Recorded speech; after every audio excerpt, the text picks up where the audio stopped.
గణేశాయ నమః. శ్రీ సరస్వతి నమః. శ్రీ గురుభ్యో నమః. భక్తుల సత్సంగంలో భాగంగా మనం భాగవత మహాపురాణం యథాతథంగా చెప్పుకున్నాం. ప్రతి శ్లోకం దాని అర్థం. ఇందులో భాగంగా 2 వరకు 9 స్కందాలు పూర్తి చేసి 10వ స్కందాన్ని 115 భాగాలుగా చెప్పుకున్నాం. ఈరోజు 116వ భాగం చెప్పుకుందాం. చెప్పుకునే ముందు వ్యాసుడి గారిని, ఈ భాగవతం రాసిన వ్యాస భగవాన్ని ప్రార్థన చేసుకుందాం.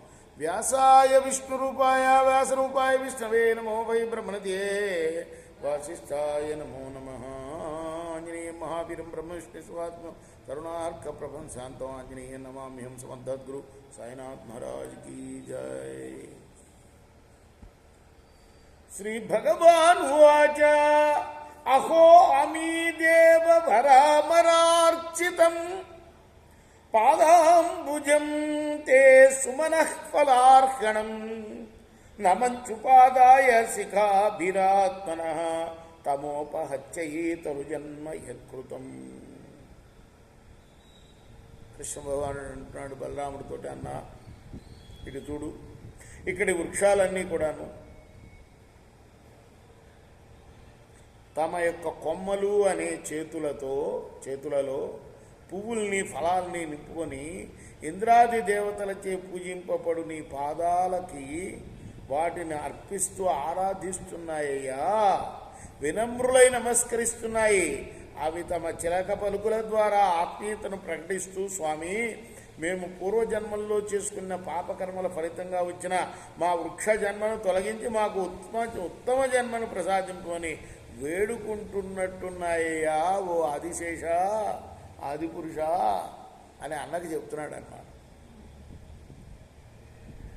ఏతే వినస్తవ యశోఖిల లోకతీర్థం గాయంతాది పురుషానుపదం భజంతే ప్రాయో అమీ మునిగణ భవదీయ ముక్ష గూఢం వనేపి నజహచ్చనకాత్మదైవం. అన్న, ఈ 9లను ఒకసారి చూడవయ్యా. సకల లోకాల్ని పునీతం చేసే నీ యశస్సునివి తమ ఝుంకార నాదాలతో కీర్తిస్తున్నాయ్యా, నిరంతరం నిన్ను సేవిస్తున్నాయి. బహుశా ఇవి ఇంత పూర్వం నిన్ను భక్తి శ్రద్ధలతో పూజించే మునీశ్వరులై ఉండొచ్చు, ఇంతకు ముందు జన్మలో అన్నమాట. ఇప్పుడేమో 9లుగా పుట్టి చక్కగా ఝుంకారం చేస్తున్నాయ్యా, నిన్ను కీర్తిస్తున్నాయి తమ యొక్క గానంతో. 9లు ఏం చేస్తాయి? ఈయన శబ్దం చేస్తుంటాయి. అవి కీర్తనలను వర్ణిస్తున్నాడు కృష్ణ భగవానుడు. నిన్ను కీర్తిస్తున్నాయ్యా. బహుశా ఇంతకుముందు జన్మలో అవి మునీశ్వరులై ఉండవచ్చు. అప్పుడేమో మౌనంగా ఉన్నారు కదా, ఇప్పుడేమో ఏదైనా కీర్తిద్దామని కీర్తిస్తున్నారు. ఈ జన్మలో పుణ్యాత్ములకు ఆరాధ్య దైవమైన నీవు ఇప్పుడు గూఢంగా గోపాలం రూపంలో ఉన్నా ఇవి నేను వేడలేదయ్యా ఓ ఆదిశేష అంటున్నాడు కృష్ణుడు. ఇంకా చూడండి గమ్మత్తు. నృత్యంచమే సికిన ఈడ్యముదాహరిణ్య కుర్వంతి గోప్య యువతే ప్రియమీక్షణేనా సూక్తైశ్చ కోకిల గణాగ్రహమాగతాయ ధన్యావనౌకసయ్యాన్హి సతాం నిసర్గ.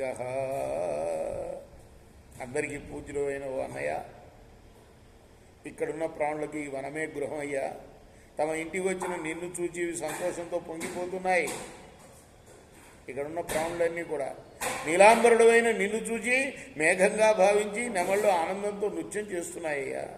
హరిణాలు గోపికల్లాగా అందమైన తమ తలుపు వెలుగు చూపులతో నిన్ను చూస్తూ మురిపింపజేస్తున్నాయి. నెమళ్ళేమో నృత్యం చేస్తున్నాయట, జింకలేమో నిన్ను చూసి మురిసిపోతున్నాయట. కోకిళ్ళు కుహు కుహు రాగాలతో స్వాగతం పలుకుతున్నాయ్యా. ఇంతెందుకు, ఈ వనంలో ఉన్న పశుపక్షాదులన్నీ కూడా నీ రాకతో ధన్యమైపోయాయి. తమ గృహానికి వచ్చిన అతిథికి స్వాగత సత్కారాలు చేస్తున్నాయ్యా. రేపు మనం కొనసాగిద్దాం. శ్రీ సచ్చిదానంద సద్గురు సాయినాథ్ మహారాజ్ కీ జయ. చేకోరా హారతి గో సద్గురునాథ దేవ సాయినాథ. పాంచభౌతికత్వంలో ఆయన ఆరతలుతుమ్రా నిర్గుణమ స్థితి